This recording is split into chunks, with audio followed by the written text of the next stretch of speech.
The following program is intended for mature audiences.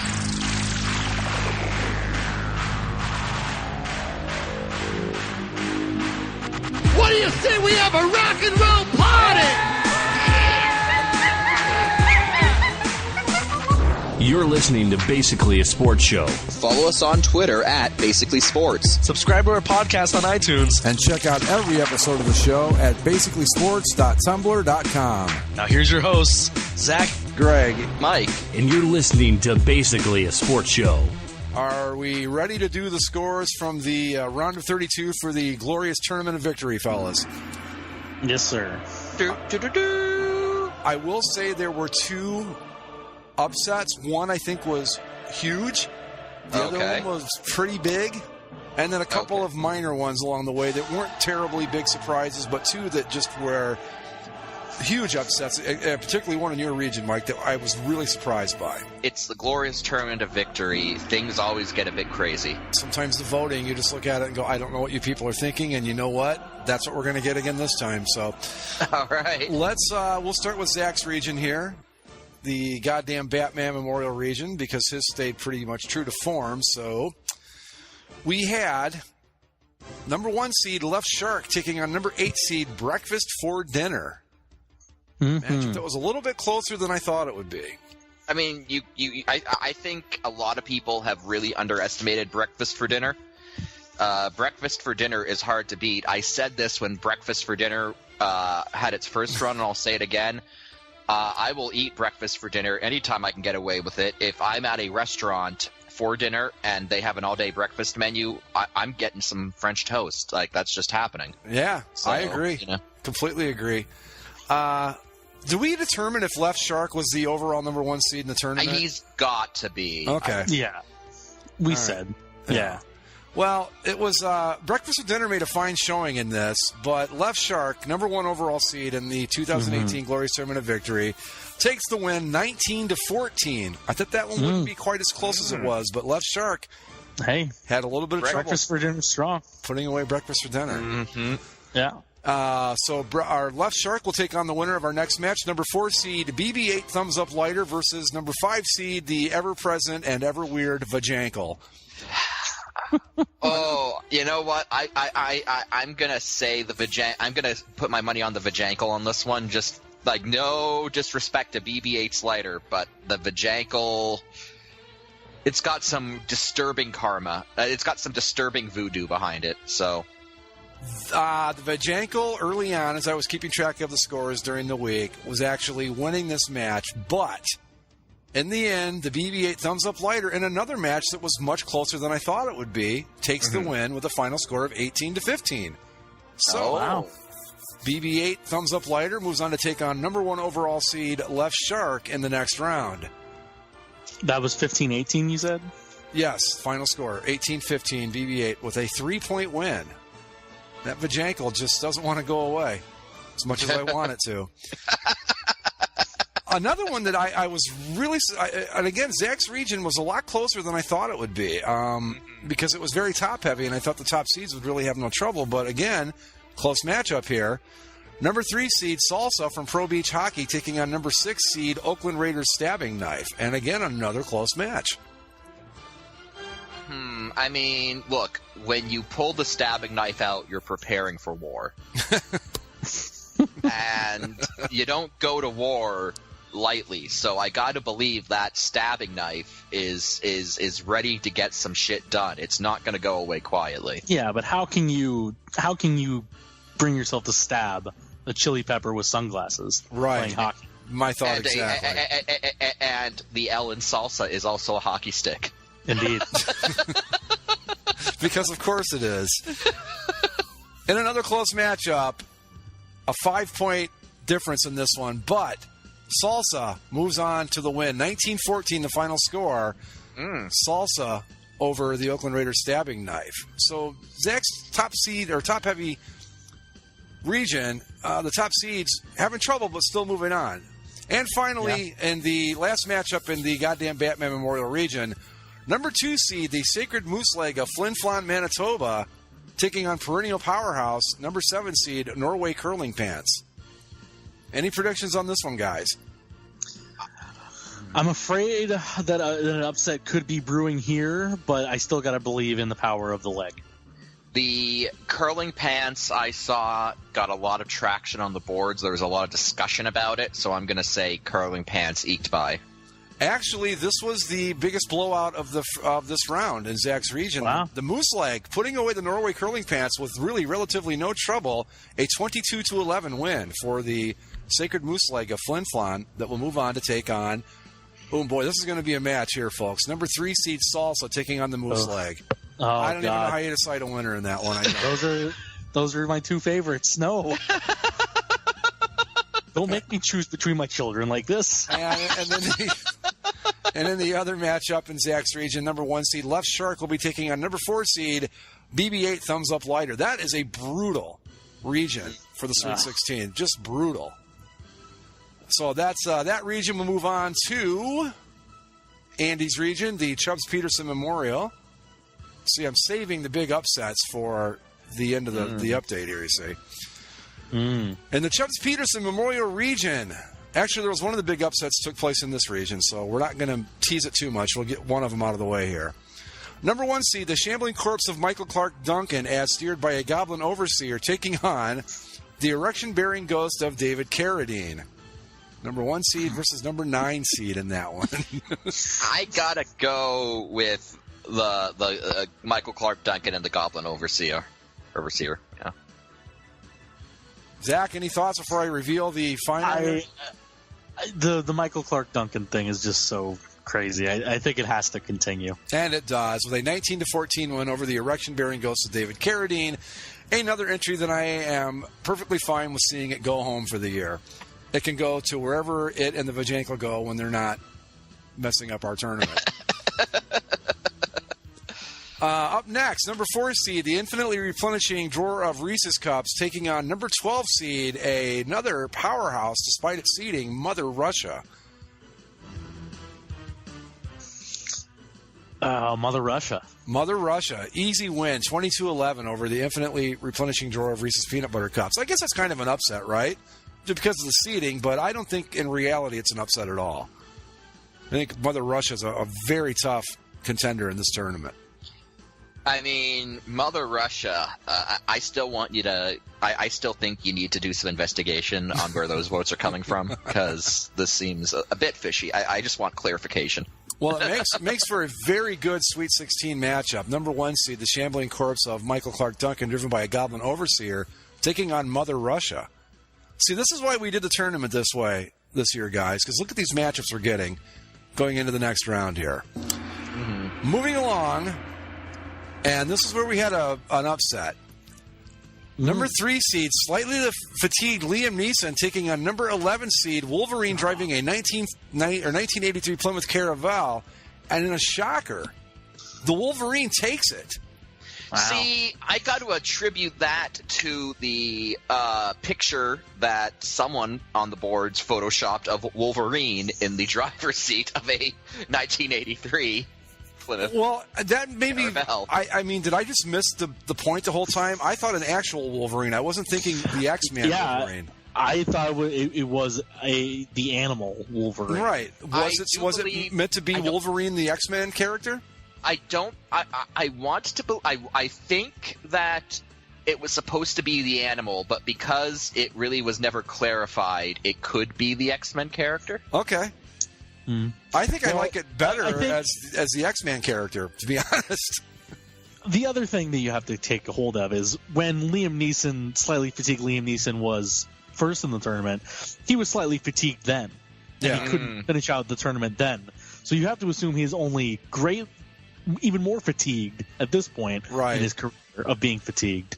So this was just a shocker to me because, I mean, I like the entry of Wolverine driving a 1983 Plymouth Caravelle, especially now that it's the X-Men character, I guess. We'll have to get clarification on this. I don't know what it's supposed to be, but I was surprised because if you remember, it took the goddamn Batman to knock out slightly fatigued Liam Neeson the first time around.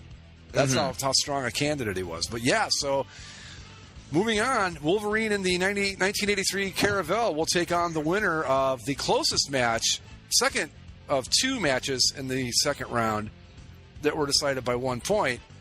And this one will be number 7 seed Shameless Hobo with Shotgun Diarrhea taking on the uncomfortable clown-themed VHS porno tape. A 1-point win for the winner of this match. I'm going to go with the porno. Zach? Yeah. I'll side with that. I think I'm going to call this an upset, too. The Shameless Hobo with Shotgun Diarrhea takes it by 1. 17-16, the final in that. So, Shameless Hobo with Shotgun Diarrhea will move on to take on Wolverine driving a 1983 Plymouth Caravelle in the next round. So, interesting results there. In Andy's bracket, we have the Shambling Corpse of Michael Clark Duncan as driven by a Goblin Overseer taking on Mother Russia. That's going to be a bloodbath.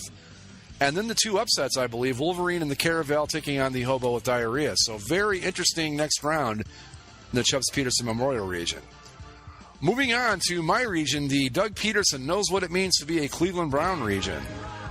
Because we had a bit of an upset in this one, too, but I don't think it's going to surprise anyone. Number 1 seed, KFC statue in a river in Japan taking on number 8 seed, Kung Fu Grip G.I. Joe. This was the biggest blowout of the second round. I gotta think the statue took it. Statue had no trouble with Kung Fu Grip G.I. Joe. 27-6 was the final in this one. The KFC statue on a roll. So KFC statue will move on to take on the winner of the next match. Number 4 seed, Inflamed Red Ass Chimp, taking on number 12 seed, Nudist Colony Groundskeeper. I'm going to go with the Groundskeeper. Zach? The Groundskeeper still befuddles me. Is he nude, or is he taking care of the grounds that the nude? This has never been clarified. Is the Groundskeeper naked himself? I have to say that I've always thought of the groundskeeper as just a regular groundskeeper working at a nudist colony. So he's wearing clothes. So he's wearing, in my mind, he's always been wearing clothes. Okay. I always thought of him as now the clothes he's wearing, I think, are significant. I always had him in a red sleeveless T-shirt with cut-off jean shorts and boots. That's how I see him. My theory for picking the groundskeeper in this case is that he's probably, if he's working at the nudist colony, he's probably seen all kinds of stuff. The inflamed red ass of a chimp wouldn't necessarily faze him. I don't think it would faze him at all. Well, for the first time in the history of the glorious Tournament of Victory, the Chimp Conference is done. They will not make the Final Four, the Elite Eight, or the championship round. The nudist colony groundskeeper takes it 18-14. You know what, though? The Chimps, to some, they may see this as an NIT sort of situation where these are, some entries that weren't winners that are getting second chances. And so the Chimps are just here to play for the real deal. I think that this is a hell of a tournament, but the Chimps, they dismiss it. Yeah, you're probably right. I think the Chimps look at it and go, look, if we can't send a legitimate conference winner, we don't care. But yeah, for the first time in the history of the glorious Tournament of Victory, the Chimp Conference will not get past the Sweet 16. Nudist Colony Groundskeeper will move on to take on number 1 seed, KFC statue in a river in Japan. That's going to be an interesting matchup. Moving along, number 3 seed, Detroit, taking on number 6 seed, Japanese Ronald McDonald. I got to go with Japanese Ronald McDonald. Yeah, Ronald-san. Actually, Detroit with an easy win, 20-13. What? Yes. How? What? I'm telling you. How is Detroit. That Detroit, 20-13 win. Hey, Detroit was tough last time. What has Detroit done lately? Well, not much. But that's the point, I think. God. Detroit did really well last time, remember? Mad Max Hellscape in reality? Is that what Detroit's done? What's that? Be an actual Mad Max Hellscape in reality? Is that what Detroit's done? Well, that's not easy to do. Build an arena that no one goes to? That too. Red Wings aren't going to make the playoffs this year either, right? No. Oh, I don't know what Detroit's deal is then. Anyway, Detroit will move on to take on the winner of the next matchup. Number 2 seed, the Planet Jupiter, versus number 7 seed, and I think a tournament favorite, Russian Dashcam. Another very close matchup. I'm going to go with Russian Dashcam. There seems to be a lot of Russia love / hackers out there, so I got to think that the Dashcam carried it. With a suspicious influx of votes from St. Petersburg, Russia. That is exactly right. The Russian dash cam moving on with an 18-15 win over Jupiter. Jupiter, again, can't get out of the second round. I don't know what it is about Jupiter, but it loses again. So next round matchups for the Sweet 16 matchups for the Doug Peterson knows what it means to be a Cleveland Brown region. Number 1 seed, KFC statue in a river in Japan, taking on number 12 seed, Nudist Colony groundskeeper. And number 3 seed, Detroit, will take on number 7 seed, Russian dash cam. Another round of good matchups. And finally, the Sentinel Prime Memorial Region of Excellence. Let me get to the results here. I'm terrified. And we'll just get right to the upset of the tournament in my mind. Okay. Number 1 seed, Wild Wing on Fire, taking on number 9 seed, Nike Speak. Okay, so did Wild Wing on Fire prevail? Zach, you have any thoughts before I reveal if this is the upset of the tournament or not? I got to go against Wild Wing. In a 1-point win, Nike Speak somehow manages to bullshit its way past Wild Wing on Fire and take out the number 1 seed in the Sentinel Prime Memorial Region of Excellence. Okay, look, if anyone was going to engineer a 9-1 upset, it would be Nike Speak, because they would be able to convince enough people. I think Nike Speak knocked off another strong candidate in the first round, right? I forget. I can't remember who. Oh no, they took on Kim Jong Un because Right, it was the right. it was the matchup where no one would be telling the truth. Right. Well, Nike Speak. I'm surprised by this. I really thought Wild Wing on Fire would take out Nike Speak, no problem. But nope. A 1-point win for Nike Speak, so they move on, and they will take on the winner of number 5 seed Tom Brady Sex Toy versus number 13 seed Cosmic Turtle. I got to think Cosmic Turtle. Yeah, this one wasn't even close. Cosmic Turtle with an easy 21-12 win over Tom Brady's Sex Toy. So I think Cosmic Turtle might be where Nike Speak finally meets its end. I mean, Nike Speak, but okay, here's where I'm not sure about this, because Cosmic Turtle is a force of mysticism. He is a force of powers beyond man's comprehension, much like alchemy. Well, see, Nike Speak is the bullshit version of all those things you just brought up. Yeah, but Nike... Okay, the difference between this time and the previous time that Nike Speak was a contestant is that now they are powered by alchemy. Yes, this is true. Yeah, think about what's transpired. This should really show you like how powerful Nike Speak is, because since Nike Speak was eliminated in the second ever Glorious Tournament of Victory, what has happened in the realm of Nike Speak? We have had the Minnesota Timberwolves inventing a Viking rune for wolf. Yeah. We have had alchemy. Right. Mm-hmm. Yeah. We have had every NBA City Pride uniform. Yeah. Oh, God. Yeah. I mean, Nike Speak has been empowered by some mighty powerful bullshit since it was last eliminated. Did we have the Syracuse numbers that represented the Twin Towers since then? Okay, there's another one. I actually think that was the one that convinced me to make Nike Speak a contestant the first time around, I think. But yes, Nike Speak will move on to take on Cosmic Turtle, so that's going to be a hell of a matchup, too. Mm-hmm.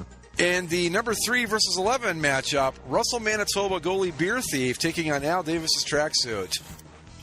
I got to go with the Beer Thief.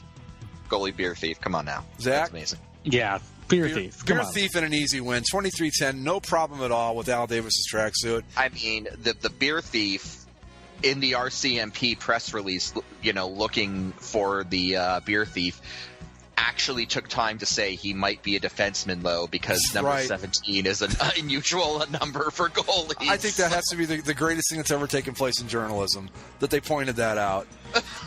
And finally... Oh, go ahead. No. I'm just... Go on. I'm good. Okay, number 2 seed, and I think another tournament favorite, Ancient Aliens guy. Say his name for me, Mike. Giorgio Tsoukalos taking on number 7 seed, Global Ambassador Drake. Well, see, this is a tough one. I kind of feel about this one the way that Zach feels about Salsa. And who's Salsa going up against? The moose leg. Like, Yeah. This is how I feel about this one. Like, don't make me choose here between Giorgio Tsoukalos and Global Ambassador Drake. Like, I love them both, and I don't want to see either lose, but one of them has to. Well, I'll say it was a blowout. Mm. A 15-point differential in this one. Mm-hmm. And Ancient Aliens guy moves on to take on the Russell Manitoba goalie beer thief in the next round. Drake, it's all right. Next time I'm in Toronto, I'm going to go to your new store in the mall and in Yorkville Mall, and I'm going to buy a hoodie. Don't worry, I'll make it better, Drake. It's going to be okay. So there you have it. The Sweet 16 of the 2018 Glorious Tournament of Victory is set up. Voting will begin shortly. Well, it'll be up by the time you hear this. You can vote via our Twitter site at Basically Sports. You can go on boards at sportslogos.net and find the thread there. Vote in the Glorious Tournament of Victory thread on our Facebook page and on the Tumblr page, basicallysports.tumblr.com. So vote early, vote often. I mean, it's entirely possible that the Sentinel Prime Memorial Region of Excellence's finals will be contested between Ancient Aliens guy and Cosmic Turtle. I mean, I don't want to get ahead of ourselves here, but I'm just saying, looking at the brackets, that is something that could transpire. That'll break the universe if that happens. So there you go. That's the next round in the Glorious Tournament of Victory. We will have more results as the week progresses. So that's that, I guess. Cue the gong. Gone.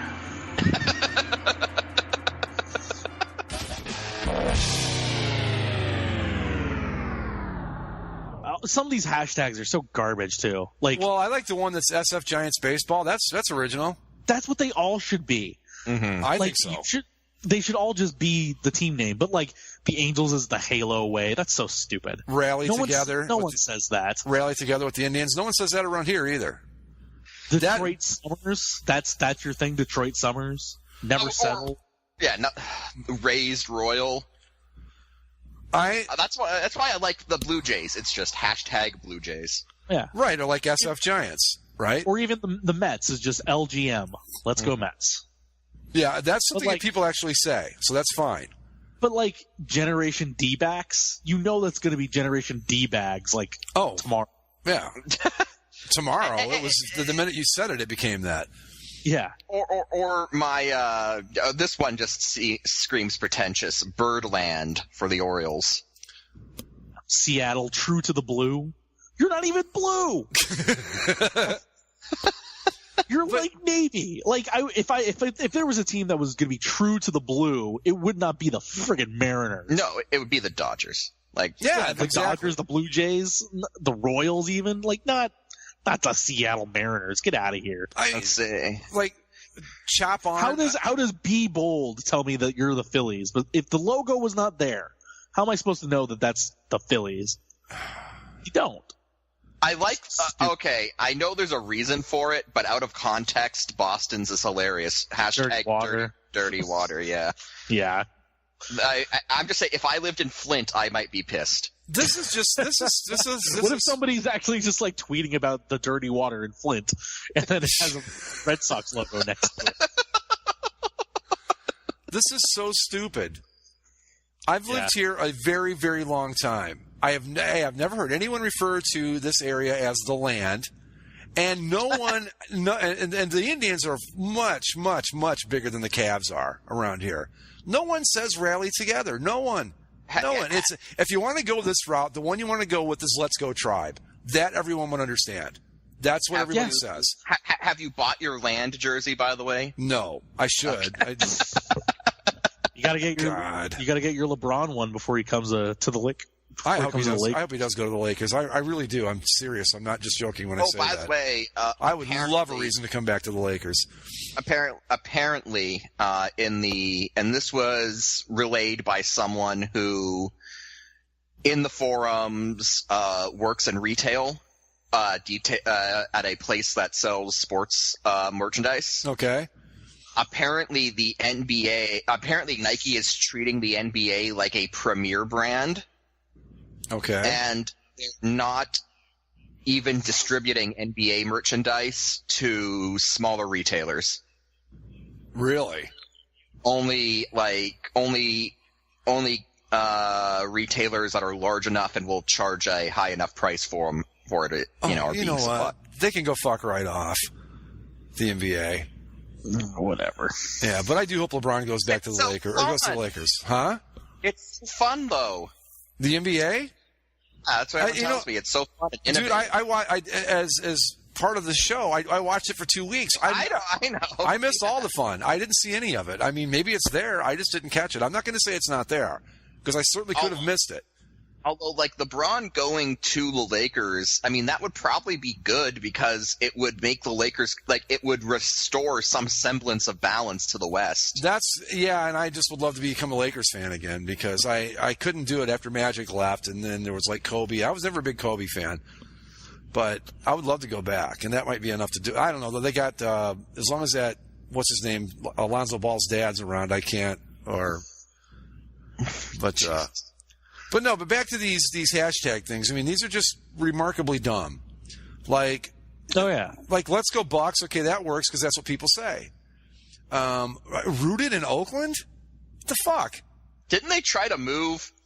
They're anything but rooted in Oakland. Believe me. Yeah. See, the thing is, most of these that are stupid are just like the marketing slogan for the team that year, which is fine as a marketing slogan. It doesn't work as a Twitter hashtag. Like, anytime that an Oakland fan is going to be talking about the A's, they want them to use the hashtag rooted in Oakland. Like, that one and Generation D-backs, first off, those are too long. Yes, Twitter has double the characters now, but you're still wasting characters just to put in the stupid hashtag on it. Just do hashtag D-backs. And what about this? Fucking Washington, hashtag one pursuit. Yeah, one pursuit that you're just like your hockey brethren, you're never going to reach, so why bother? What I'm saying, you're going to, getting past the first round of the playoffs? Is that your pursuit? Well, yeah. For the Nats, yeah. Sports Illustrated has them winning it all this year, and I laughed and laughed and laughed when I read that. I'm like, that's funny. Look, I feel the way about the Nationals the way Greg feels about the Capitals, where I've always been like, no, it's going to be one more year, but I'm off the train now. We both picked the right season to get off the Washington bandwagon, and you know what their reasoning was? Because someone has to win. Someone does have to win, and it's going to be anybody but those guys. Great. What separates this team from last year's team? Thanks for that hard-hitting analysis. Or either somebody has to or somebody's going to, and it might as well be them. And I thought, nope. No. I mean, by that logic, pick the Blue Jays because someone's got to win. They weren't even impressive last year. Like, they were impressive 2 years ago. Dude, you put them in another... And that's why when they lost, it was kind of more surprising. But, you go to last year and... God, they struggled to pull away from the rest of that garbage division they were in. I was just going to say, you put them in a tougher division, and it's a whole different ballgame for that team because they get to play the Mets, who aren't god-awful, but let's be honest about it. The National League East is hardly some sort of crucible you've got to go through. You get the Mets, you get the Phillies, you get the Marlins. What's left of the Marlins? What's left of the Marlins, and what's the other team in that division? So by the way... sorry to steer this back to emoji talk, but I just did a thought experiment in my head and I wanted to bring it up. So, you know how Let's Go Mets, hashtag LGM is a good one because people say Let's Go Mets? Mm-hmm. Yeah. Well, I spelt it out it's hashtag LGM, so I thought, they just didn't want to waste a lot of characters with spelling out Let's Go Mets. And then I decided to spell it out. Let's Go Mets is shorter than both Rooted in Oakland and Generation D-backs. Yeah. Yeah. I'm sure it's shorter than Detroit Summers. I'm sure it's shorter than Raised Royal. Let's go Tribe. This is my crew. LETS. Pinstripe Pride at shorter than Let's go Tribe is shorter than Rally Together. What were we talking about? Anyway, I was going to say about the Nationals is that they get to play the Phillies, the Marlins, the Braves, and now I forgot the other one that I had a minute ago and forgot. And the Mets. The Mets, yeah. That's like half their schedule. Yeah. They play them all 19 times, I think it is. So that's almost 80 games you're playing against those shit teams. You put them in the National League West where they got to go against the Dodgers and the Diamondbacks, forget it. It's Dodgers, Diamondbacks, Rockies. Right. Hey, the Rockies are going to be tough. The Giants are. I thought the Giants were going to be better this year, and then I kind of looked out for a few months now too. Well, then I looked more closely at it, and I'm like, they're really not going to be any better. They picked up Andrew McCutchen and Evan Longoria, but that pitching staff's going to be rough. But anyway, point being, Washington's not winning shit, so let's just get over it. And the one pursuit thing, while probably appropriate, is pointless because it's a pursuit that it's a futile pursuit. That would be a better one, futile pursuit. That I would go with. Washington Nationals #futility. Futile pursuit. That I like. But some of these are just remarkably dumb. The Brewers. This is my crew. Yeah. The fuck? So there's a guy in the comments of the article says it exactly how my problem with it. I prefer team name hashtags because they're a lot easier to weave in the body of a tweet as opposed to having a random spew of words somewhere. It just feels more organic to say, love seeing the hashtag Orioles rally like that, as opposed to saying, love seeing the Orioles rally like that, hashtag Birdland. Yeah. Which is my thing too, is like, if I'm talking about the Angels, where the hell am I going to ever want to write hashtag the Halo way? If you were going to mention anything at all about the Halo, it would be like light the Halo after a win, right? Yeah, it'd be the people either say light up the Halo or they go with the acronym of LTBU, which is what the broadcaster says, light that baby up. Yeah. Like everybody says LTBU or hashtag Halos. No one's going to write hashtag the Halo way. No. Like I like using them when they have the logo, which is great because like the Rams is hashtag LA Rams, the Ducks is hashtag Let's Go Ducks. Like those are pretty easy to work into things. Well, and why wouldn't you use the ones, like I said, that are ingrained in the markets these teams are in, like the Indians? No one says rally together. Everyone says let's go Tribe. Everyone. No, it's clearly just the marketing thing at work. Yeah. Like that's their slogan for this year. So we're going to make that our hashtag. Great. Like in Detroit, and you guys probably don't even know this, but in Detroit, the big thing up there is bless you boys. That's been their thing since like since Parky Anderson was the manager there, bless you boys. That's what would be like I would consider if you're going to do a goofy hashtag for the Detroit Tigers, that's the one you should go with because that's the one everybody understands. You know, and that's the one people would be willing to use. Detroit Summers. Detroit anything. Come on. I don't get this. But what the point of the hashtag, now I'm not a Twitter user except for, rarely. Not very well versed in it. But is the hashtag like to basically, if people want to look for tweets on a subject, they put that hashtag in? Right? Yeah, you can either put it in or click on it. If it's in a tweet, it's clickable. Right. So you can click on it, and then you can see everybody else that's used that hashtag for stuff. So like if there's a big thing going on with regard to whatever, and like and it's like hashtag, I don't know, like World Series, and you want to see all the tweets about the World Series, you type in hashtag World Series, there you go, you're going to get thousands of tweets about it, right? Yeah. No one's. I got news for you. No one's going to be looking for the Orioles under the hashtag Birdland. That's what are they? This is Let's Go O's, I think. Is their big saying? Let's Go Mets. These are just dumb. You can't force this shit too. You can't. You can't make it up. Like hashtag Dodgers. That's perfect. Yep. Juntos Miami. Juntos together. Oh, for fuck's sake! Together, Miami, because somebody's got to play for the team. God. Yeah. Did you hear that Giancarlo Stanton he hopes that that Jeter does take the stupid statue out of center field? No, don't. Because he hates it and all the players hate it. I don't care. The fans like it. I like it. I think it. I don't know. Here's my question: what's it hurting? It's goofy. It's fun. It's morale. Like you're in a Marlins uniform. Your morale can't get any worse. Yeah. I loved Lee's take on it, but in like 1,000 years, archaeologists are going to dig that up. We can only hope. We can only hope. I like the stupid thing, but I'm one of those people that thinks Major League Baseball takes itself way too seriously to begin with. So, I don't know. Stanton, I tell you this, though, man. Putting Stanton on that Yankee team, that's not even fair. Yeah, that's disgusting. That's not even fair at all. That's just ridiculous. You know what it reminds, what it's similar to? Mantle and Maris? Well, that. It's also similar to the Rams getting Ndamukong Suh and Aaron Donald on the same defensive line. Is that? I missed that. Is that happening? That happened. Oh. Ndamukong Suh is a Los Angeles Ram. Man, if he, the only thing you got to worry about with him is him keeping his head on straight. But if he keeps his head on straight, holy hell, that's like what did they call him back in the old days? The fearsome foursome. Yeah, you don't even need that though, because it's 3 down linemen. You're gonna have him in the middle, Aaron Donald on the right side, Michael Brockers on the left side. Oh. Gonna wreck. That Rams defense got really good over the winter here. Yeah, you got that D line. You got the secondary now.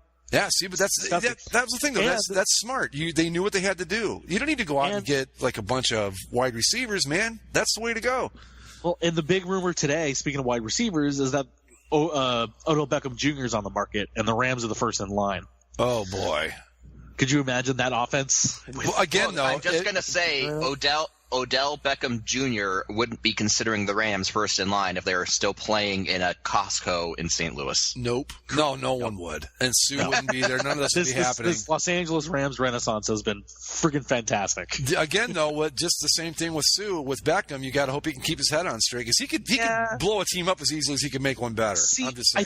I think the thing is, if the team is winning and they see that you buy in and it's working, then they're fine. If things kind of start to go sideways, then that's when I would have worries. But if they could be, nearly as successful as last year, they'll be, that's when everyone keeps their mouth shut is when you're winning.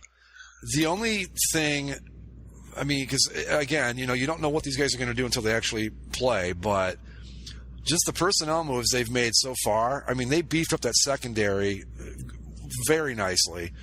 You've made your defensive line just brutal at this point. You already had a good offense to go with it.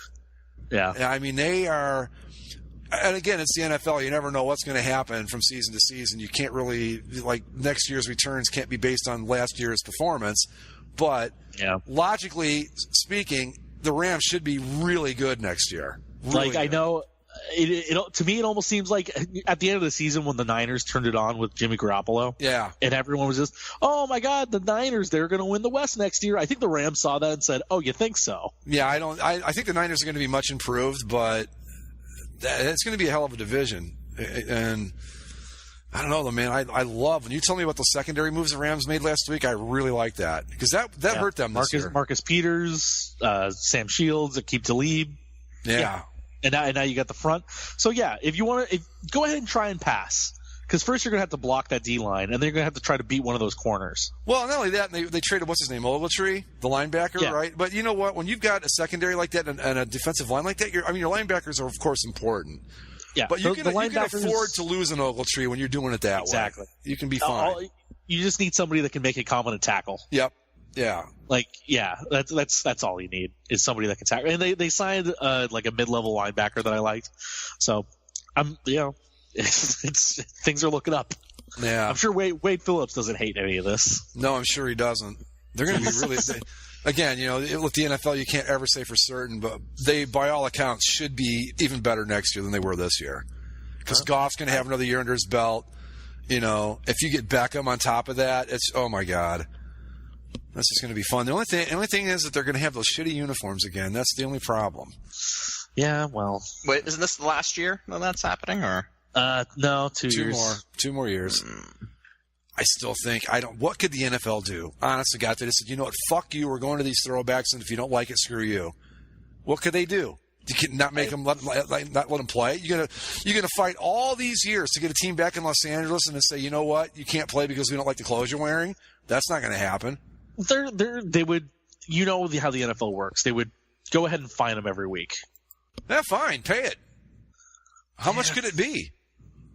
I think it's also a thing where you just don't want to push buttons. Yeah, I suppose, but and especially if you're Stan Kroenke, somebody that seems like he's one of Goodell's guys, Yeah. It's going to be. It's stadium weird. looks like it's coming along nicely too, though. it's weird when the Lakers are basically the worst team, and other than the Clippers, but they don't really even count. No, the Lakers are playing awesome right now. Well, actually. Yeah, but like when they're like the team that has to get LeBron to become relevant again in LA, that's just strange. Because I don't. Even if they don't get LeBron, I think they're still a playoff team next year. Yeah. Like they had such an awful start, but if they get rid of the first 20 games or something, they'd be a playoff team based on their winning percentage. Well, they're going to get LeBron and what's his name, the other one, was it Paul George? I think was talking about going there. Yeah, yeah, they get those two plus what they've already got, that good young core. They're going to be really tough. But then you got the Dodgers, are already good. I think the Angels are going to be better this year. LA's happening, man. Yeah, it's happening. It's not a bad place to be. Ducks are going to be. I don't know what your Ducks are doing this year. The Ducks and Kings. It's either the Ducks or the Kings are going to be out of the playoffs. It's coming down to the two of them. They're every single night because they're usually playing on opposite nights. So the Ducks will win and they'll be in the playoff spot. Then the Kings will win and they'll be in the playoff spot. And they just keep flip-flopping every single night. And they play each other on Friday in Anaheim, which is going to be awesome. The Ducks and the Kings are both fighting for a playoff spot? Yeah. Yeah. That's kind of surprising, isn't it?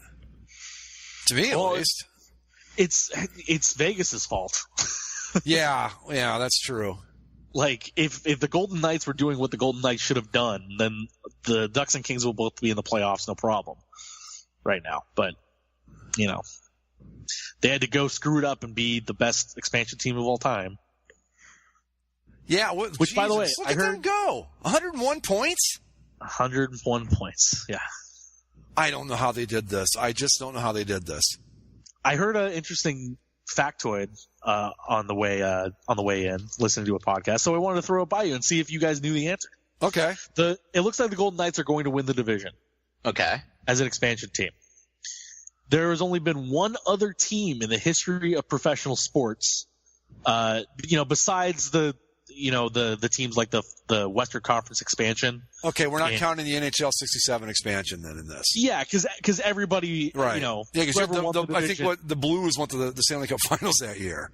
Yeah, right. Okay. That doesn't count because it was kind of built that way for that to happen. Well, this was too, if you think about it. Well, but they weren't supposed to be winning the division or anything like that. Okay, so what's your question? There's only been one other team that has ever won the division in its inaugural season in the league in the four major sports. Okay, let me think. I think I might know this. Let me think about it for a second. It wasn't baseball. Not baseball. I want to say it was a basketball team, but I'm not sure. It was a basketball team. And was it was it a fairly recent vintage, like 70s or later? 70s. Was it Milwaukee Bucks? I was going to say the Bucks, but they were terrible the first year before Kareem and Oscar Robertson showed up. Not the Bucks. Wasn't the Cavs? Or was it? Nope. Western Conference expansion team. Portland. The Buffalo Braves. The 1977 Denver Nuggets. Really? But they were an ABA team first. Technically, yeah. Yeah, so no, that doesn't count. All right, well. That's not the same as Vegas. Vegas didn't exist before this year. The Nuggets existed before they went to the NBA, right? They had David Thompson, and come on. I don't know how Vegas did this. I just don't know how they did it. It's smoke and mirrors. I'm not going to be surprised one bit if they lose in the first round. They got a plus-minus of 46. It's so improbable on so many different levels that it can't be real. Well, me not seeing this coming isn't surprising anyone because I wouldn't have known it one way or the other. But you guys totally missing the boat on this is what blows. I mean, nobody could have seen this, right? It's not even just us. That's what I'm saying. That's what I mean. There is not a single person that could have predicted this. There is no way. I think if I remember right, and if you are, you're lying. When we were talking about this, that we said that they're for them to be competitive this year would have been a real success, like a 500 season. That was we're just happier than I'll get out for a 500 season. That was the ideal situation for them. Not like one of the best teams in the league, No one could have predicted that. No. I don't know. Maybe that's the trick. You go out and get like a team full of second liners and just win the Stanley Cup. I don't know. No, they're going to lose in the first round. I think at a certain point, they do. One of the reasons I didn't think most people didn't think they were going to be very good is their defensive depth, and that's something that will be tested in a playoff series. Yeah. Same thing with goaltending. Like, sure, it's a fun story when you win with your fourth string goalie or whatever, but if Marc-Andre Fleury doesn't play like he did, 2 years ago or whatever, it's not going to matter. Well, not only that, but you're not playing him just, they're talking about the quote-unquote Vegas effect, too, which I guess people are thinking that's part of the reason for their success at home. But, and let's say that, let's allow that as a possibility. In a playoff series, well, I guess it could go either way, but you get a chance to adjust to being in Vegas because you're there for a couple days. So I don't know. It's amazing to me. I just look at it and go, how did this happen? 101 points. That just blows my mind.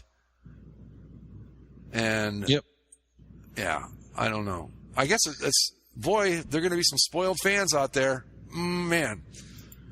Well, that's why they're pretty awful right now in terms of that. When reality sets in, and it will pretty soon, it's going to be a long way down.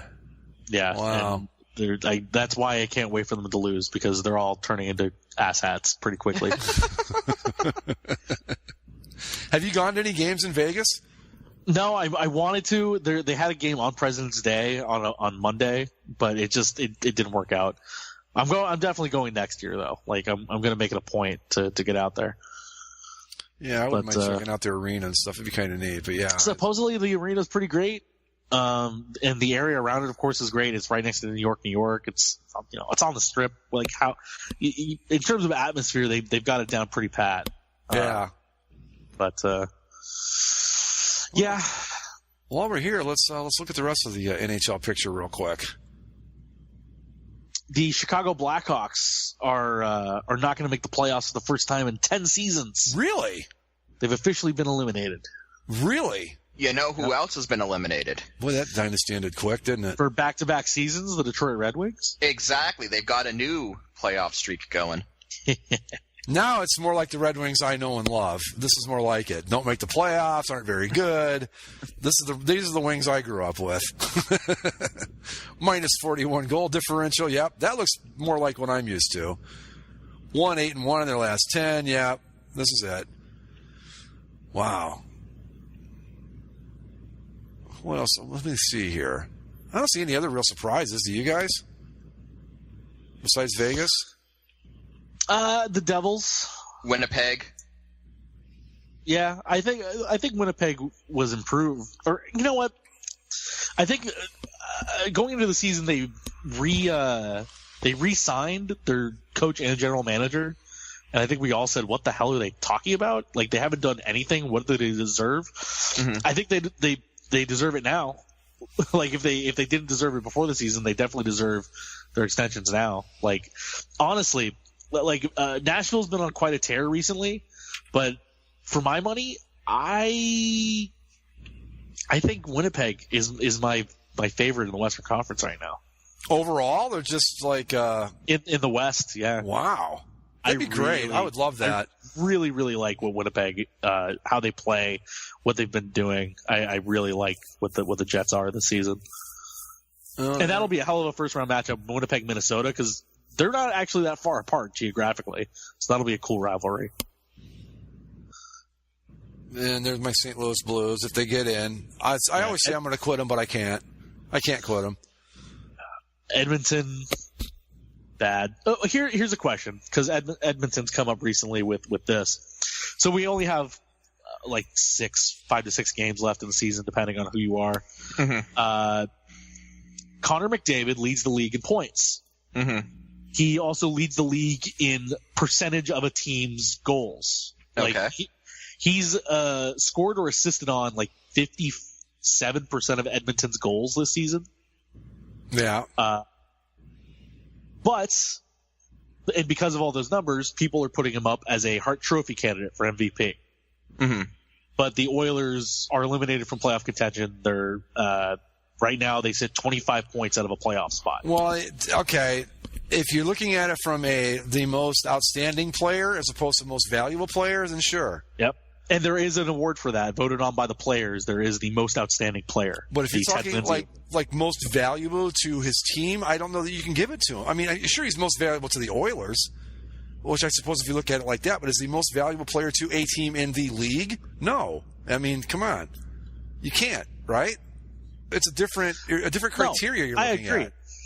I completely agree. Like, yes, if Connor McDavid's not on the Oilers, they're 100% worse. Sure. With him, they're still 25 points out of a playoff, or 15 points out of a playoff spot, I should say. When you think about MVPs that miss the playoffs, the one that we always think of is Alex Rodriguez with the Rangers. Yeah.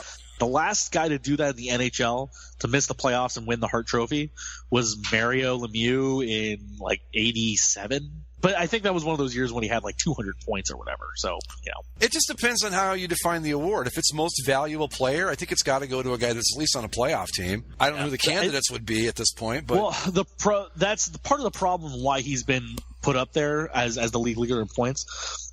There's no, like, runaway Hart Trophy candidate this year. There's like 5 or 6. That's how A-Rod ended up getting it with the Rangers that year, and same with Dawson. There just wasn't a standout candidate anywhere else.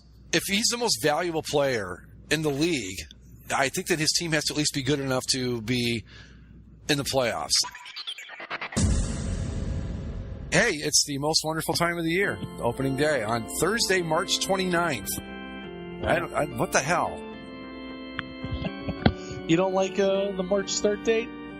Well, I like it just fine, except we're going to have about 65 rainouts, but other than that, it'll be great. I mean, we are. It's just the way it's going to be.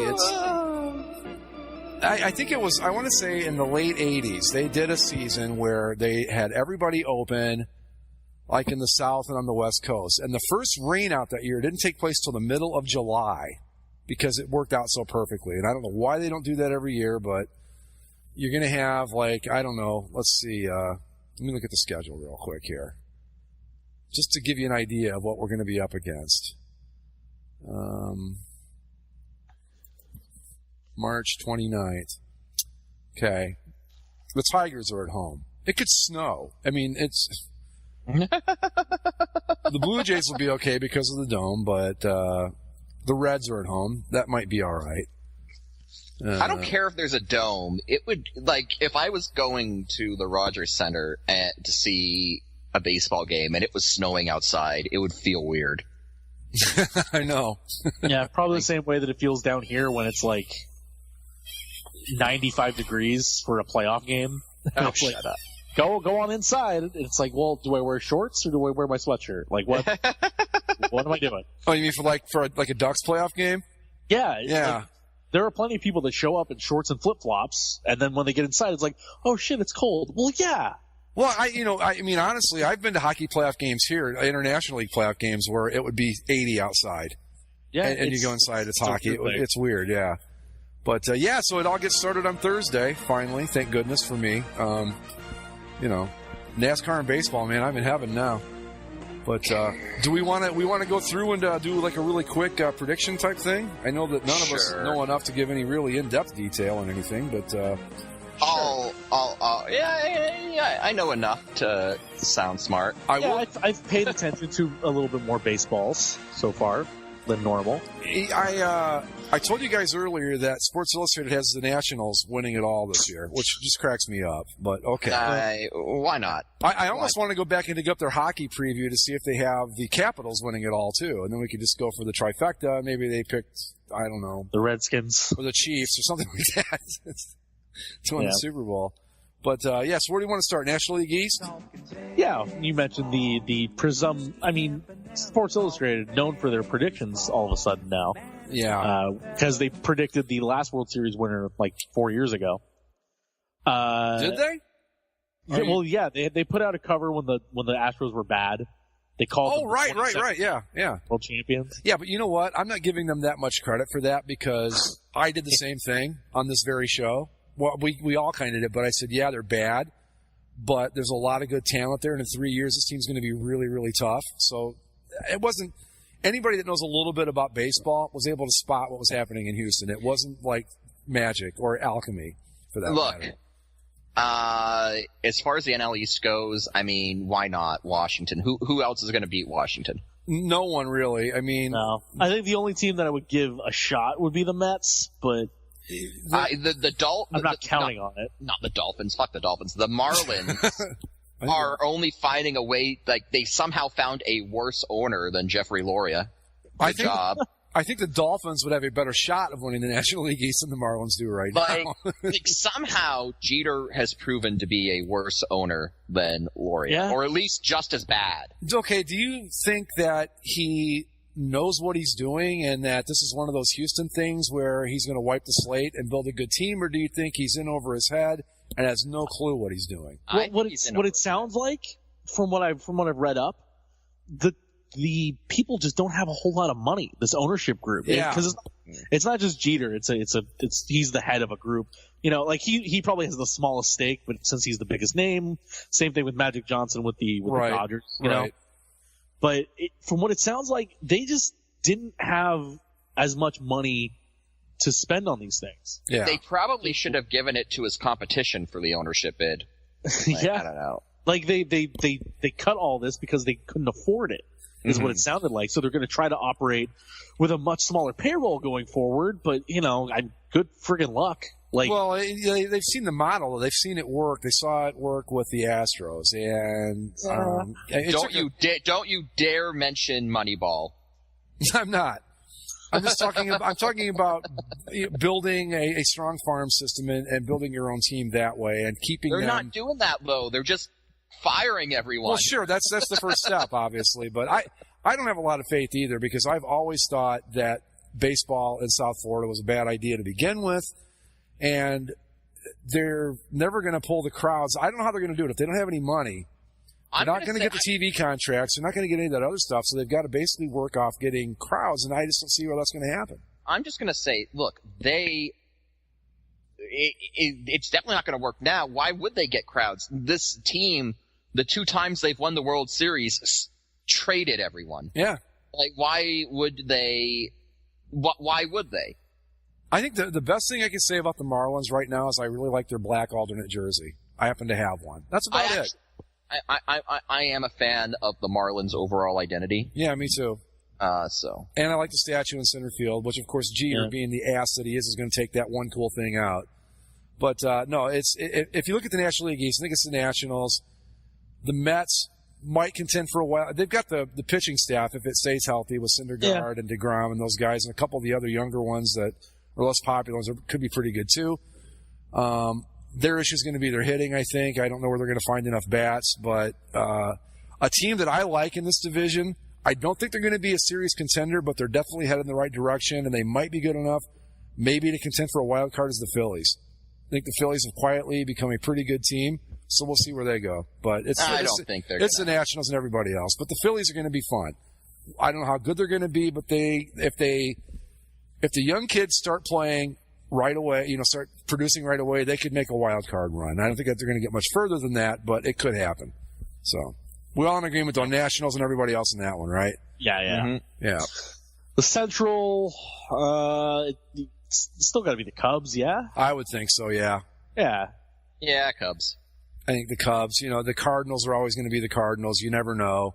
I mean, Matt's looking really good at first, and so is Matt at third. Right. And don't forget about Triple Jesus. And I don't know, but I don't know how Matt's going to do in center. It's maybe Matt can come in right field and do enough, but they also have Matt coming out of the pen. Well, now let's not forget too that there's also 2 Dougs that we got to work with here. Right, yeah. You got a Doug. Doug.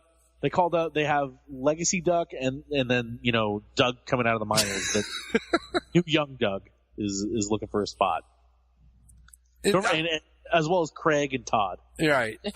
In all seriousness, though, I think the Cardinals, in kind of a weird switch for them, they might be pretty good, like at scoring runs, but I don't know where their pitching's going to come from with them. Yeah. But I think it's a lot like the National League East. It's going to be the Cubs and everybody else. A lot of people like the Brewers, but I don't see it. Who else is in that division?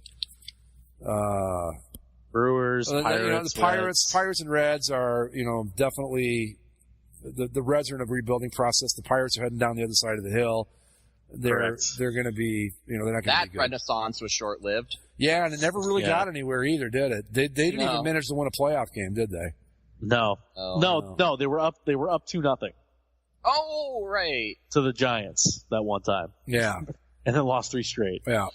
That's about it from the Reds. It's funny that with the Pirates, like, you could, even when they were good and when they were winning, you could still tell that they're just like 2-3 players away. They were never quite good enough to beat the good teams. They were just good enough to make the playoffs, and that was it. But, yeah, I think it's the Cubs. That Cubs team is just really good, man.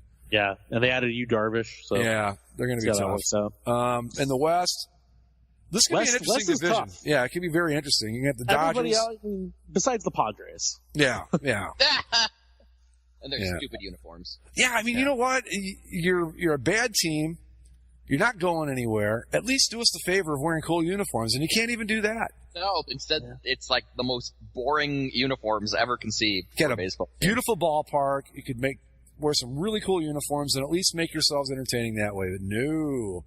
We've got to be the Rays West. But, in the West, Dodgers. I think the Diamondbacks will be good again. I'm going to say Dodgers. Like, they... Yeah. They're still just as good, as they were last year when they went to the World Series. Right. And they were, inches away from winning a World Series, give or take any difference in some of those games that were so wild. Yeah. Like, I see no reason why they're probably not the favorite. Like, this is why I think the Nationals pick is absurd. Like, the Dodgers are the class of the National League, right? Yep, I think so. Mm-hmm. I would put the Dodgers and Cubs ahead of the Nationals. I do too. Mm-hmm. And I'll go back to what I said earlier about that schedule. You've got basically 80 games against the Mets, Phillies, Braves, and Marlins. You can really beef up on that, but when you've got to go out and play real teams like the Dodgers, the Diamondbacks, the Cubs, I'll even throw the Brewers and the Rockies in there, it's a whole different thing. And the Nationals, they're a good team. I mean, I don't want to make it sound like they're terrible and they're lucky. I mean, they're good, but they're not World Series level good. I just don't see it. And they've shown that for the past 3 or 4 years that they're not that good. No. They get to the playoffs and they get knocked out by either like the St. Louis Mats or, they face like a Dodgers team or a Cubs team or somebody that's just better than they are. Yeah. But I think the other interesting thing in the West is, can the Diamondbacks be as good as they were last year? I think they regress a little bit, but that's just me. And then, I mean, the Rockies were right there for a majority of the season too, but they still, they're almost 20 years on at this point. They still can't figure out the home road split between playing in Denver and playing everywhere else. I read a very interesting thing about them in this very Sports Illustrated preview. It was they do this thing called Behind Enemy Lines, where a scout from another team will size up the Rockies or the team. And this guy let me see if I can find it real quick. But his point basically was, how do you tell a team that scored as many runs as the Rockies that your offense isn't very good? And he was talking precisely about that at Coors Field, they have a great offense, but it's terrible everywhere else. But how do you convince them when their numbers, and they're so lopsided that when you throw them all together, it looks like they're a good offense across the board when they're really not? But how do you convince them of that? And then secondly, what do you do to fix it? Yeah. I mean, do you want to? I guess you have to make them an even better offense at home, right? Which sounds ridiculous. Like, do you want to get to a point where the Rockies are winning 15-2 at home every game, and then they're winning 5-3, back at ground level? Yeah, I'll read it really quick. Here's what he said. The Rockies conundrum is the same as always. How do you convince a team that led the league in runs that it actually has, once you account for the effects of its ballpark, a bad offense? And that's basically the Rockies in a nutshell. They're going to lead the league in a lot of offensive categories and all that, but you take away the Coors Field effect and they're very average, I think. Yeah. And I think the only way to combat that is pitching. And it's hard to make your pitching better at that altitude, but you just have to get great pitchers at regular level. But the problem too is, because you have to play half your games in Denver, you're not signing free agent pitchers. No. Nobody's going to sacrifice half their numbers. No. Go play in Denver. Absolutely not. You're 100% correct on that. And that's a problem they've always had. And they've tried the humidor with the baseballs and all that. But fact remains is that it's just a different atmosphere when you play there. And I mean, literally, not like as in fan atmosphere, but literally the atmosphere is different there, and it changes the dynamics of baseball. So, But yeah, so they'll be fun to watch. They're going to score a lot of runs, and boy, you watch them at home, they're going to be just a hoot. But I don't see them as being a serious threat. I thought the Giants had made some nice improvements until I actually sat down and looked. And they're okay. They picked up Evan Longoria, which is cool. They got at Andrew McCutchen for the outfield, but they're just, And then you said Madison Bumgarner's going to be out for a while. Yeah, I don't know who else pitches for that team. Yeah, Yeah, it's going to be a rough one. All right, so we've got our division winners. We're all going with Washington, the Cubs, and the Dodgers. Who do we like as wild cards? I mean, I don't want to just pick the same teams as last year, like across the board, but I think you got to have the Diamondbacks in there. And I guess the only other team I would change is maybe the second wild card. Maybe not the Rockies this time, but maybe instead you throw in the Cardinals, maybe the Brewers. Brewers, maybe. Yeah. Well, and one of the stories in this preview was that baseball has become basically the way they described it is there's no middle class in baseball anymore. You're either chasing 100 wins and trying to get to the playoffs and World Series, or you're chasing 100 losses to rebuild. And there is no, except for the Angels, there is no middle ground anymore. Like the Angels are the only team left that isn't headed in one direction or the other. They're constantly stuck. Right, because Artie Moreno won't allow it. He won't allow them to tear it down, which I suppose is admirable in a way. But I'm going to go. I'm going to go with. You know what? I'm going to go out and I'm going to give the Phillies one of those wild cards, and I'll give the other one to the Diamondbacks. Mets, Diamondbacks. Okay. And we'll go over to the American League, the AL East, and the freaking Yankees, man. I mean, it's the Yankee. It's not. Don't be the guy who doesn't choose the Yankees just because it's good. It's them. No, the Yankees are winning the American League East at the very least, and we're all gonna have to find a way to be okay with that. Like they were just so good last year, like way ahead of schedule. Good. Yep. Mm-hmm. And so now you have a middle of the order that has Giancarlo Stanton and Aaron Judge back to back. Right. Good. Yeah. Have fun. I don't even know if I would. I don't even know if I would bat those guys one after the other. Why not split them up by a couple batters? That way you're getting more chances from. I mean, because if, like, say Judge comes up and hits a 3-run shot, then Stanton's only going to get one run home. Why not make it so they can both drive in four guys every at bat? But which guy are you going to tell? Hey, we're going to take away some, a couple at bats every game. Right. Now, you're not going to be able to do that. I mean, the Yankees were so good. They were one game away from the World Series last year without Giancarlo Stanton, and now look at him. Oh my God. But and Boston's going to be good again. They're going to be right on the Yankees' tails. Mike, I think your Jays got a shot at a wild card if everything falls their way. If it doesn't, I mean the problem. I mean the Jays aren't winning the series, but what's going to end up happening is they're not going to get a chance at a wild card because Boston's going to be too good. I think. But, well, you still got that other wild. You got one other wild card. Yeah, but how often do you get two wild cards from the same division? Especially that division. That's a tough division.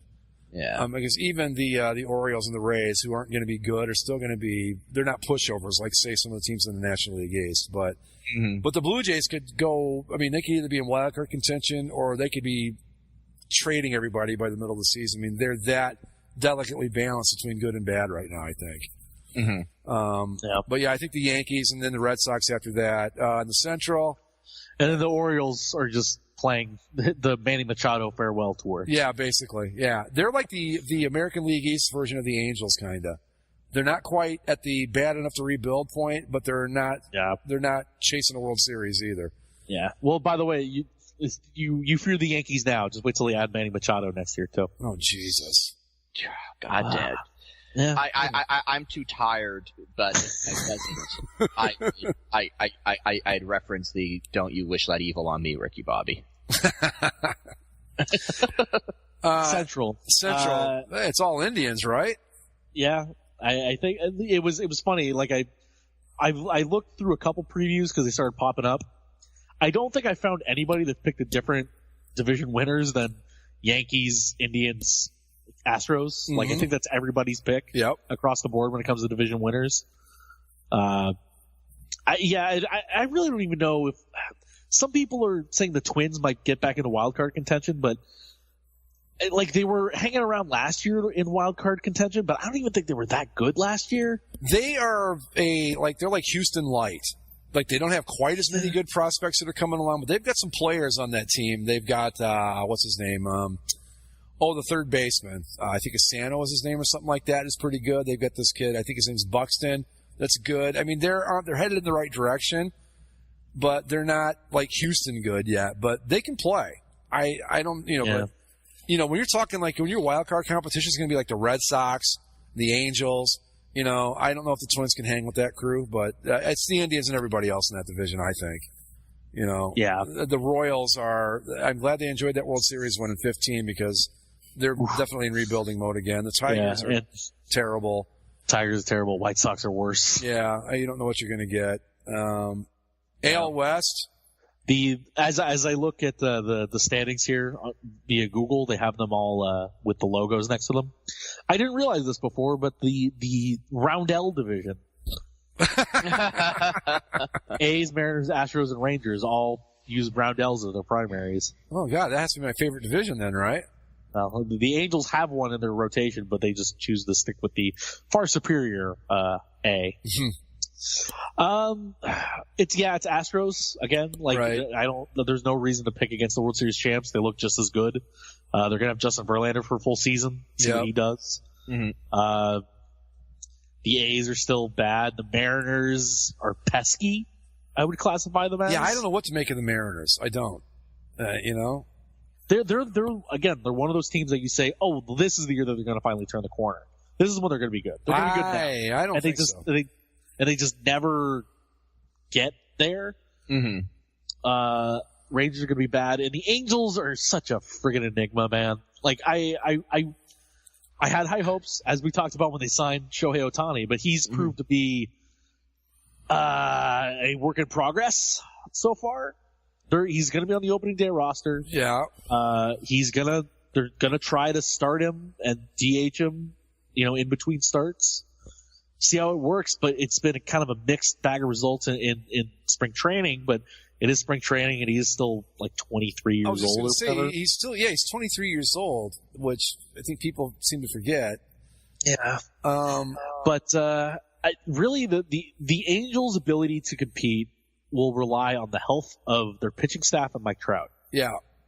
If Trout, he jammed his wrist at some point last year, and that if he didn't do that, they probably would have been right there in wild card contention all the way to the end. And it looks like that they finally have a pitching staff together for once, and maybe that's what keeps them in this for a longer stretch. But I think they're good enough to contend for a wild card this year. Yeah, I do too. But their lineup. I mean, I didn't realize they picked up Ian Kinsler. They picked up Zach Cozart. They've got they Justin did make a lot of good moves. Yeah, I do like what they're putting out on the field. They will be better in that regard, but it's still, to me, it depends on the pitching staff. Yeah, and all of that. His decision to not do Tommy John surgery and just let it heal naturally or whatever. I still don't know how that's going to work out. Like, I still fear that he's going to break at some point. Yeah, it's a distinct possibility. But even with, I think they're going to be better. They're going to be fun to watch. They're going to be able to score some runs, but I just don't think they've got enough for any of the other good teams in that league. I don't think they can beat the Yankees. I don't think they can beat the Red Sox. I don't think they can beat the Indians. And they certainly can't beat the Astros. So what? No. If they're going to do it, they have a lot to prove that they can. Yeah. If they get to the playoffs, to a wild card game, and then it's a coin flip or whatever. Right. And if they make it into the first round, to play the Yankees or the Astros, probably the Astros, because the Yankees will probably have to have a dogfight with the Rays at the end of the day.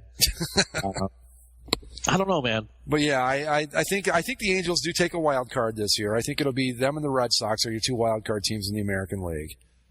Astros win the division. So then, who do we like as the World Series participants? Oof. The AL's hard to call, I think. Just because You don't you want to assume that the Yankees are going to be world beaters, or you don't want to assume that, but you do. Right. But you also have the defending World Series champion that didn't really lose anything. No, I actually think they picked up a couple of players. Yeah. They might have gotten a little bit better, actually. Right. I'm just gonna go and say the Yankees. I think that's inevitable. Yeah, you might be right. Maybe. With the Yankees, a lot of it's going to depend on the pitching staff. And I'm not trying to be that guy or make the bold, hot take pick here, but don't write off the Red Sox. That's going to be a good team too. Yeah. So don't sleep on them. The AL is going to be, again, as it tends to be, the AL is going to be the tougher of the leagues when it comes to the top teams. I agree. I'm just going to make the homer pick and say my Indians finally get it done and go back to the World Series, because why not? Yeah. Really, I don't think there's a bad pick, because I think any of them are legitimate. The only argument I would make against the Astros is that, you might get that post World Series hangover where they've kind of done it already, but they're so young, I don't know if that shit even matters to them. But I just think repeating in baseball is very tough. Is tougher than almost any other sport. Yeah. Probably second only to hockey in terms of repeating. Yep. Well, because you got to grind out that whole season just to get to the playoffs, Yeah. Yeah. I'm gonna go Yankees. Reluctantly. And of course the series that the media executives all want is what I have picked as Dodgers Yankees. Yeah. God, could you imagine if we get that again? Well, I know who I'd be rooting for. I can tell you that. Yeah. Honestly, I have a hard time rooting for either of those teams because my grandfather grew up as a New York Giants fan. So he hates the Yankees and he hates the Dodgers. And well, that's fair. I'm not a fan of either myself. So. Yeah. And there's no Vince Scully for me to root for. Yeah, that was weird. That's tough to get used to. Yeah. I mean, this is going to be first season, behind the mic with the new kid, right? Well, you still got Charlie. You still got Charlie Steiner. Yeah. I think Charlie Steiner's really good. I like him. I don't know. Maybe he's an acquired taste, and I don't know. But I think I like him a lot. But yeah. So you got Yankees Dodgers, huh? Yeah. I'm going to go. Honestly, my head says make that same exact pick, Yankees Dodgers, but I'm going to stick with my Indians. But I'm with you on the Dodgers out of the National League. I think that'll be. Yeah. And when it comes to winner, well, Mike, who do you like? Yankees. How about the National League? Dodgers. Yeah. Yeah. Yankees, Dodgers. I think the Dodgers finally get it done. I think that they were as close as you could possibly be. Yeah. And I think they were just as deserving as the Astros at the end of the day. I mean, that was just one of those series where somebody had to win it, and it was the Astros. Yeah, you hate to use that stupid cliche. It's a shame one of these teams had to lose, but in that World Series, it was a shame one of the teams had to lose because they both played great. Even if I usually want the Dodgers to lose, they actually kind of won me over with how they played. Yeah, it was just so damn entertaining. Yep. I mean, God, those games, Game 2, Game 6. Were some of the best baseball games you've ever seen in your life. Mm-hmm. Just good stuff. Insane. Yep. But yeah, if I had to put a peg on any of those teams, I'd say the Dodgers to win it all. That's my pick too. Indians, Dodgers, and I think the Dodgers take it. That would be my pick. So is that it? Did we all make our picks? Yeah. Mike? Yeah. Mike's who's gonna win it? Yankees, Dodgers. Dodgers win. All right, there you have it. So congratulations to everybody besides the LA Dodgers. You're not going to win shit this year. All right, that's going to do it for us. Well, we will. One last thing, Greg. Well, one last thing. The actual NCAA tournament has its Final Four. Oh, that's right. And we have the 11th seeded Loyola Chicago Fighting Nuns. Yeah. Sister Jean and the crew. Yeah, how about that? That's pretty fun. I think so, yeah. I like it. And based on what I've seen, I don't know that they can't just go ahead and win the stupid thing. Well, I was thinking about this, and I don't follow college basketball nearly closely enough to make a truly informed opinion on it. Yeah, me neither. But I think with all the one-and-dones and stuff that you see at, like, Kentucky and the bigger schools, if you can take a team that you can get, like, 3-star talent and make them stick around for a while, you get an experienced team in your Loyola, Chicago, or whatever they are, it's not out of the realm of possibility nearly as much as it used to be. Where, like, if you knew if an 11 seed got this far, they were done at this point. You know? Yeah. But then we saw Butler get to the championship game against Duke a few years ago. So twice, back-to-back years. Yeah, so anything can happen. And I kind of hope it does. Because what do we got left? We got Loyola, Michigan, Kansas, and Villanova, right? Up 4? Yeah. Yeah. I'm gonna go ahead and ride with the Loyolas, the Fighting Loyolas. The Fighting Eyeballs of Loyola, Marymount, Chicago Eyeball Institute. They're the Ramblers, I believe. Yes, they are. And funnily enough, they're one of these like low teams. They won the national title in 1963. Did they? Yeah. So this is not their first rodeo. Well, I mean that's who I'd like to see win. It'll probably be like. I think it'd probably be Villanova. If I had to put money on it, I'd say Villanova. Yeah, probably be my bet. But yeah, it's been an interesting tournament. At least we got some upsets and stuff, and that's always fun. And it's great to see an 11 seed make the Final Four. Yeah, even if their region got blown up because the number 1 seed lost to the number 16 seed. Yeah, the tournament, that alone made the tournament worth watching, I thought. Yeah. You know, and I still think, too, that those Retrievers, man, if they could have just hit a few shots against Kansas State, man. You know, who knows how far they could have gone. They just... If they had beaten Kansas State, you realize we would have gotten the number 16 seed playing the number 11 seed? That would have been awesome, wouldn't it? Oh, God. That would have been pretty nuts. Yeah, so it should be fun. But, you know, we'll see. I would love to see Loyola Chicago pull it off. I just don't know if they can. But I don't know enough about basketball to say. But I root for them. No, it's fun. Yeah, and the best part is they have like a fun story to them. Yep. Too. So it's not just like small basketball team. They have the Nun and they have a championship team and right. You know, it's interesting. Yeah. And hell, you know, I think Barack Obama might have been the only person in the world to pick them to actually make the Final Four. Did he pick them to go that far? He picked them to win the whole damn thing just because of Chicago. Oh, well, yeah, right, yeah. But you know, it started off as one of those. Well, I just got to pick them because Chicago. Now it's like, well, look at me, I'm kind of right. Well, good for him. So, yeah, we'll keep our eye on that, too. Maybe we'll be talking about, well, actually, that game will be going on as we record next week, so maybe we can do live updates or something from Correct. The championship game will be, I should say. Yep. So, and, right. Hey, everybody, let's make it a tie between a tie between Moose Leg and Salsa so they can both form a combined front against Left Shark in the championship game. You do realize that if that happens, then Greg and I get final say on what happens. Well, that's a two-way street, and you guys can tie too. You know, I don't know what our second and third level tiebreakers are, but there are so many there in your region, Zach. I don't want any of those 4 to lose. You know, Left Shark, who's BB-8. BB-8 I'm okay with losing, but Left Shark and the Moose Leg and Salsa, I know. No, those are legends. We have to find a way to make sure that those 3 can all continue somehow. I don't know if we have to come up with a new rule or what we need to do, but it's a shame that 2 of them are going to lose. 3 of them maybe, but yeah. But yeah, so it's you know, and then Mike's got Cosmic Turtle, who I'm rooting for, and definitely on the Cosmic Turtle train.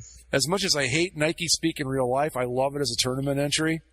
And the fact of the matter is that, you know, there's that Titans unveiling coming up that could really give it a boost. Yeah, it could go one way or the other. And then in my region, I'm kind of on the nudist groundkeeper bandwagon because he's making a nice run at this thing. And yeah, so anyway, we'll vote while we're talking about it. Make sure you vote in the Glorious Tournament of Victory. You can do it via our Twitter feed at Basically Sports. You can go to the Tumblr page, basicallysports.tumblr.com.